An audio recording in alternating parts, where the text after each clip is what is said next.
సాక్షాత్ పరమశివుణ్ణి భర్తగా పొందాలని పార్వతమ్మ ఆచరించిన వ్రతం 16 సోమవారాల వ్రతం. షోలా సోమవారం షోడశ వ్రతంగా చేసేటువంటి 16 సోమవారాల వ్రతానికి సంబంధించి పీఠం సిద్ధం చేసుకోవడం మీకు ఇక్కడ చూపిస్తూ ఉన్నాను. ఈ వ్రతాన్ని ముసలి, ముతక, చిన్న, పెద్ద, పెళ్ళైన వారు, పెళ్లి కానివారు ఎవ్వరైనా కూడా చక్కగా భక్తి ప్రపత్తులతో ప్రతి సోమవారం ఉదయాన్నే లేచి అన్ని పూజలు, వ్రతాలకు ఎటువంటి నియమాలైతే పాటిస్తామో అవే నియమాల్ని పాటిస్తూ 16 సోమవారాలు ఆడవాళ్ళకు వచ్చేటువంటి ఆటంకాలు, అనుకోకుండా వచ్చేటువంటి అవాంతరాల్ని వదిలిపెట్టి చేసేటువంటిదే ఈ వ్రతం.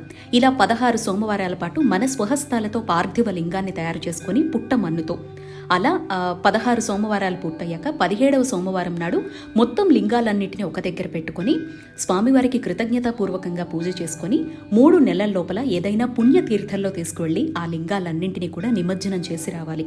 ఈ 16 సోమవారాల్లోనే మనం అనుకున్నటువంటి సంకల్పాలు ఏవైనా కూడా స్వామివారు తప్పకుండా తెలుసుకొని అది న్యాయ ధర్మబద్ధమైనటువంటి కోరిక అయితే మాత్రం తప్పకుండా మనకేది మంచో అది స్వామివారు చేసి తీరుతారు.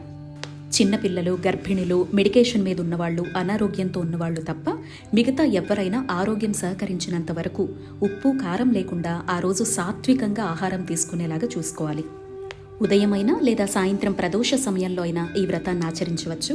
ఆచరించిన తర్వాత ప్రసాదాన్ని మనం స్వీకరించి అందరికీ పంచిపెట్టి అర్ఘ్యాలు ఇస్తే గనక చాలా మంచిదండి. ఏ పూజా స్టోర్లో అయినా, ఆన్లైన్లో అయినా 16 సోమవారాల వ్రతం అనేటువంటి పుస్తకం మనకు లభిస్తుంది. అందులో ఉండేటువంటి షోడశ ఉపచారాల ప్రకారం చక్కగా స్వామివారి ఆరాధన చేసుకోవచ్చు. కేవలం పార్థివ లింగానికి మాత్రమే చేసుకుంటే సరిపోతుంది.